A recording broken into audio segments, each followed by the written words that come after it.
Intentional and unintentional downfalls of computing. In an age where access to the internet and computers makes it easier than ever to share and access information, some of these new developments have created unintended pitfalls. In general, the downfalls of computing fall into a couple of categories: intentional use of computing to do damage, and unintentional negative side effects. We will talk about examples of both. Computing has changed the way that those with bad intentions can commit crimes, and brought about a new term, cybercrime. Cybercrime is a criminal act that involves the use of computer networks to commit criminal acts. Cybercrime includes fraud, hacking, identity theft, creating computer viruses, malware, phishing, cyberstalking, software piracy, cyberbullying, DOS attacks, and DDoS attacks. White hat hackers are considered to be the ethical hackers who work for companies to test their systems and protect them against attacks. Companies like to ensure that the computer and data storage systems they have created do not have any vulnerabilities, and this is where white hat hackers come into play. If you have heard the term hacker before, black hat hackers are most likely the type of hacker you were thinking of. A black hat hacker is an individual who could be responsible for writing malware, looking to bypass security protocols, and overtaking networks to access data that is not theirs. A gray hat hacker is an individual with a combination of white and black hat hackers' ethics. Gray hat hackers have all the knowledge and skills of a white or black hat hacker, but will frequently test a system's vulnerabilities without the owner's permission. If any vulnerabilities are found, a gray hat hacker may report them to the company and charge a fee for the information. Those involved in intentional cybercrime are constantly developing ways to create and disperse malware. Malware refers to a grouping of malicious software. Examples of malicious software can include viruses, worms, spyware, or ransomware. Malware is an all-encompassing term that refers to a variety of different ways computer and computer systems can be attacked. The different varieties and the type of malware determine how the system is attacked. Creating a piece of malware isn't enough to cause issues in the cyber world. An unethical user must gain access to another user's, company's, or government's systems to disperse malware. This unethical access can be gained in a number of ways: dictionary attacks, brute force attacks, phishing, keylogging, DDoS attacks, DOS attacks, and network insecurities. One of the reasons it is recommended to not use words that are in the dictionary in a password is that there are common cyber attacks known as dictionary attacks. A dictionary attack involves the use of an algorithm that has been designed to systematically enter words found in the dictionary into possible combinations for a password. The algorithm will check as many variations of dictionary words with relevant information it knows about the user, such as numbers relating to a birthday or address. Dictionary attacks are typically fairly successful, as many passwords involve words that can be found in the dictionary.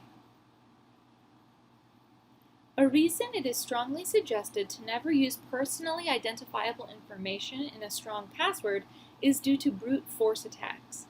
A brute force attack is one of the most simple ways of attacking an account to determine a password because it implements a trial and error attack method. Software is used to generate a large number of guesses as to the value of the password based on stored information about the user. The software will generate all possible combinations of stored information gathered by virtual spaces, search history, and more to bombard a site with as many guesses as possible. Phishing is a type of cyber attack that uses disguised emails as a weapon of the attack.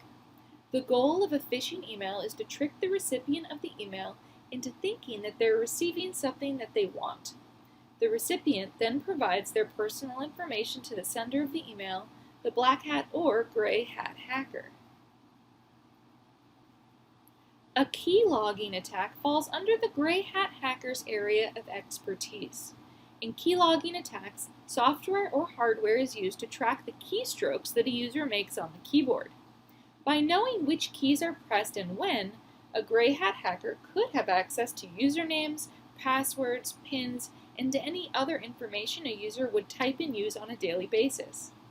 This falls under the umbrella of a gray hat hacker's ethics because key logging is not illegal, it is unethical.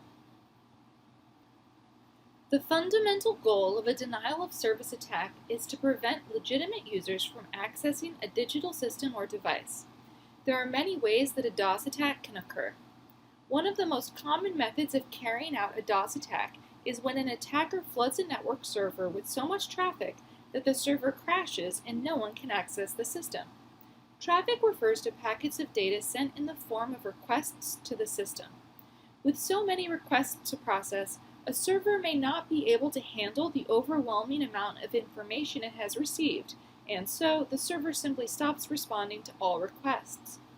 If a network's internet service provider is impacted by a DOS attack, any connected network that relies on the ISP will lose service. A distributed denial-of-service attack occurs when multiple devices work together to attack one target. Since there are multiple devices used to attack a single target, there is an increased amount of attack power. DDoS attacks frequently make use of what is referred to as a botnet, which is a device connected to the internet that the attackers have seized control over to increase the number of devices on the attack. It can be challenging to identify the true source of a DDoS attack, as there can be many machines from which requests are being made. As more and more devices are created and are connected to the internet, DDoS attacks can become more prevalent. We've talked about dictionary attacks, brute force attacks, key logging, phishing, DOS, and DDoS as direct methods of cyber attacks. In public places, there is often the option to connect to a public network in order to use a wireless connection. Public networks are especially dangerous to your cybersecurity. Data that is sent across these public networks can fall prey to unethical hackers looking for users' PII. Information sent through these networks can be easily accessed through what's known as rogue access points. Once in the hands of a hacker, the personal information can be manipulated, analyzed, and modified for the hacker's purposes. A rogue access point is a different classification of access point. There are quite a few classifications of access points, but the rogue access point is essentially the bad guy. It is the access point that does not have permission to be within a network, and thus wireless users need to be wary of connecting to public networks. If a user attempts to connect to a wireless network through a rogue access point, their personally identifiable information is at risk. One example of a rogue access point is that of a hacker using a computer to give free network access at a local coffee shop. The name of the network is made and is very similar to that of the coffee shops, so that many people log into the network not knowing that every website they go to and every username and password they enter are stored by the hacker's computer for future use. So be careful. Aside from malicious computer usage, there are also unintentional downfalls in the world of computing. These include programmer bias, algorithmic bias, privacy infringement, and inequitable access to technology and the internet. One unintended problem with life in the digital age is programmer bias. Bias refers to favor given to something based on one's own prejudices or life experience. Even without trying, one's perception of the world creates bias. If programmer bias is not tempered, there can be unintended consequence. As we begin to depend more on programmed devices in the future, unchecked bias can become more serious. We see the effects of programmer bias when beta tests of new versions of software or hardware are released.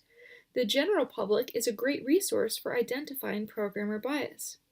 If the programmers and initial testers of a new piece of software did not account for a group of people, a certain look, or a specific language and release their product to the public often provides this feedback. Algorithmic bias refers to systematic and repeatable errors in computer systems that create unfair outcomes, such as privileging one arbitrary group of users over another. A frequent way we see algorithmic bias affect our lives is through trending information on social media platforms. An algorithm gathers all of the information that you as a user on social media contribute. This means that the algorithm takes the topics you like, share, retweet, or comment on and adjusts what you are viewing on your newsfeed or homepage.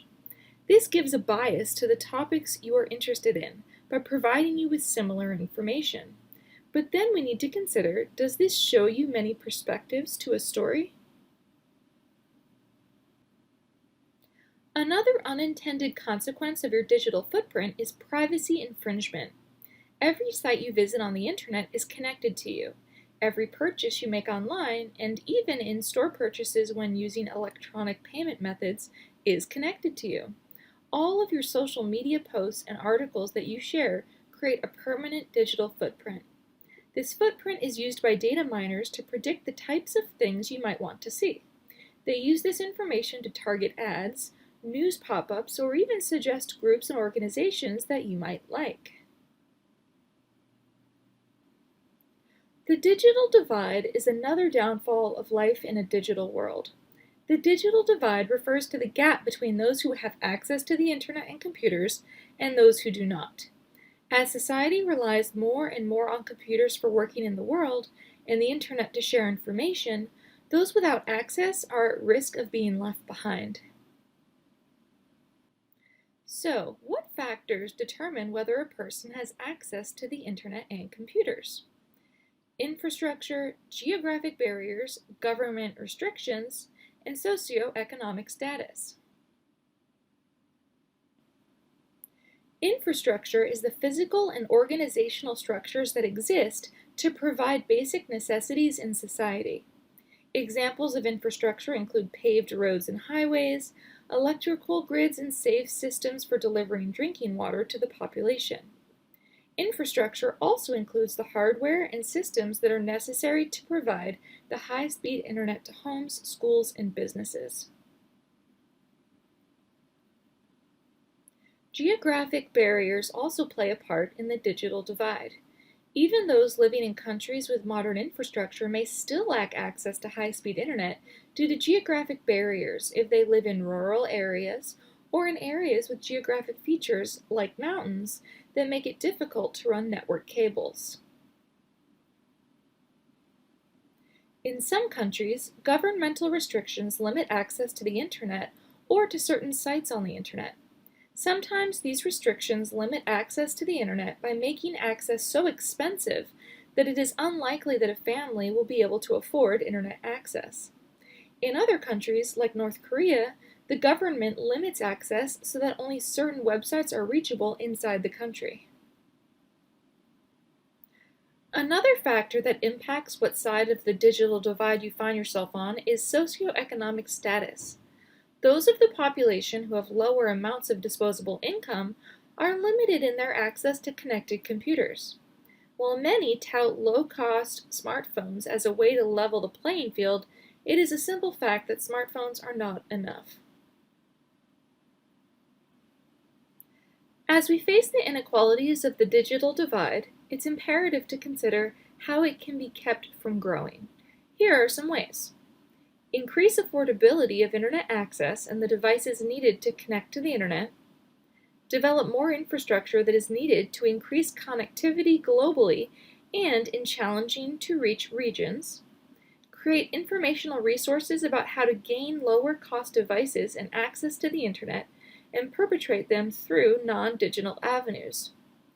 What are other ways to support decreasing the digital divide?